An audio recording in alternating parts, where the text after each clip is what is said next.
अच्छा था पेपर। क्या लेवल कहेंगे, इजी मॉडरेट? मॉडरेट था, ना इजी था ना हार्ड था। की स्पीड नहीं बन रही थी वहाँ पे, क्योंकि बीच में ही बायोमेट्रिक हो जाता है और आपको सोचने का भी टाइम चाहिए, आंसर भी टिक करना है और सेक्शन वाइज तो है नहीं, तो कभी भी कुछ भी आ जाता है ना, तो उसके लिए बंदे को प्रिपेयर होना चाहिए। बहुत बढ़िया पेपर है। हाँ बढ़िया।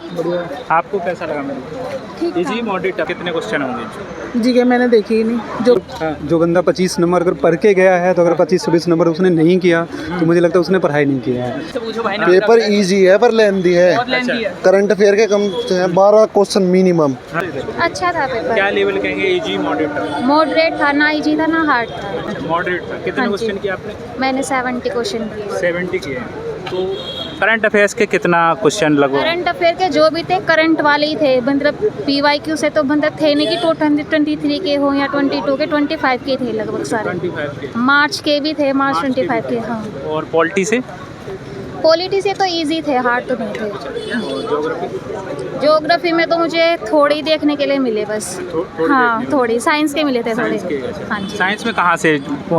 इससे साइंस में बायो से, केमिस्ट्री? बायो से। बायो से आ रहा है। यस। अच्छा, तो मैथ का क्या लेवल कहेंगे? मैथ का तो इजी था, मतलब मॉडरेट भी नहीं कह सकते, इजी था। बस रीजनिंग का थोड़ा टफेस्ट थे क्योंकि क्वेश्चन थोड़े लॉन्ग थे। इससे पहले भी दिया है कि पहले ही अटेम्प्ट? ये फर्स्ट अटेम्प्ट। कोचिंग या खुद से कर? नहीं, खुद से सेल्फ। हिस्ट्री से कुछ देखने को मिला है? हाँ, हिस्ट्री से थे तो वो थोड़े उसके थे गुप्त काल वाले क्वेश्चन। अच्छा, क्या कहना चाहेंगे एस्पिरेंट से आप?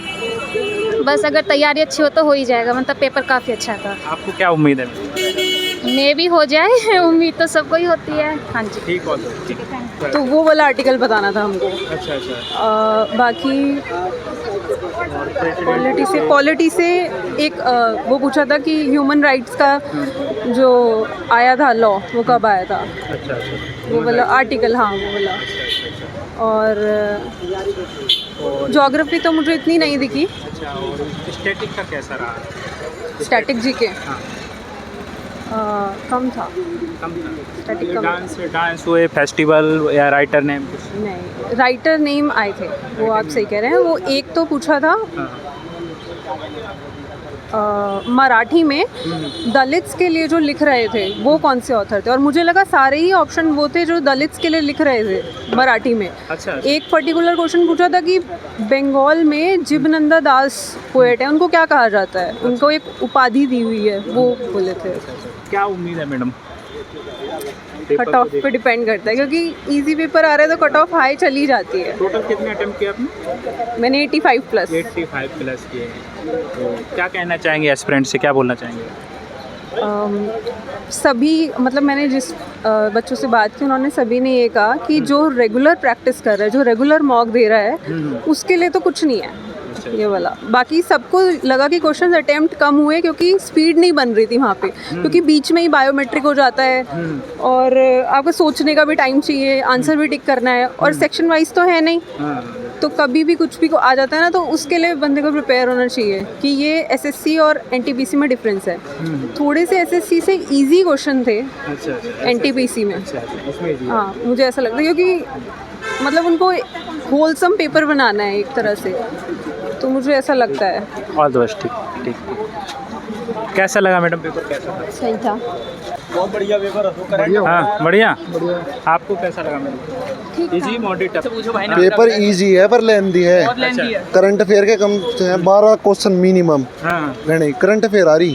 करंट अफेयर हिस्ट्री से 3 क्वेश्चन है और बायो से भी है 1-2 क्वेश्चन। मैथ बहुत इजी है पर मतलब ओवरऑल पेपर जो है लेंदी है, पर हाँ मतलब इजी है पेपर। तो अगर क्वेश्चन करोगे ना तो ये है कि 85-86 क्वेश्चन बन जाएंगे, पर करंट अफेयर है थोड़ी सी, करंट अफेयर घनी हार्ड है। लेंदी बता रहे हैं आप। क्वेश्चन अगर देखा जाए तो ओवरऑल बहुत अच्छा था। अगर रीजनिंग की बात करें तो रीजनिंग अगर जो बंदा 25 नंबर अगर पढ़ के गया है तो अगर 25-26 नंबर उसने नहीं किया तो मुझे लगता है उसने पढ़ाई नहीं किया है। और जिसने भी, मुझे जहाँ तक लग रहा है, जो क्वेश्चंस मतलब बहुत टफ नहीं था, एक बेसिक क्वेश्चन था। मैथ में थोड़ा बहुत लग रहा था, लेकिन मैथ भी ऐसा कुछ नहीं था। तो मेरे हिसाब से जिसने अगर 1 साल तैयारी करी होगी बहुत मेहनत से, जिसने कम से कम 8-9 घंटे दिया होगा, तो उसका CBT 1 तो आ जाएगा। अब CBT 2 का तो बता नहीं सकते अभी, लेकिन CBT 1 मतलब एक्सपेक्टेशन के हिसाब से देखा जाए तो मुझे जहाँ तक लगा, मेरा जो ओपिनियन है, जो इजी था, ठीक है। खासकर रीजनिंग की बात करें तो 30 में से 30 और 27 अगर जिसने नहीं लाया तो फिर रीजनिंग पढ़ाने की रीजनिंग बहुत ही ईजी था। Thank you, thank you.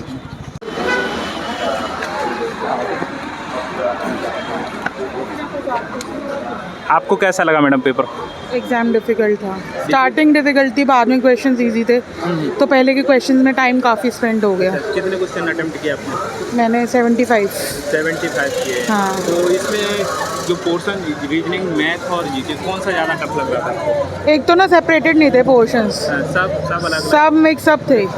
तो मैथ्स का भी डिफ़िकल्ट था थोड़ा और जीके बहुत हाई लेवल थी। साइंस से कितने क्वेश्चन होंगे लगभग? साइंस से अराउंड 15 होंगे, 10 to 15 के बीच में। 10 to 15। हाँ। अच्छा, कोचिंग ले रहे थे, खुद से तैयारी की आपने? नहीं, खुद से। खुद से कर रहे थे? हाँ जी। अच्छा, तो ये बताइए जीके में पॉलिटी से कितने क्वेश्चन होंगे? जीके मैंने देखी ही नहीं, जो क्वेश्चन जीके का लगा मैंने स्किप ही कर दिया, क्योंकि मेरी जीके नहीं आती, मेरे को जीके नहीं आती।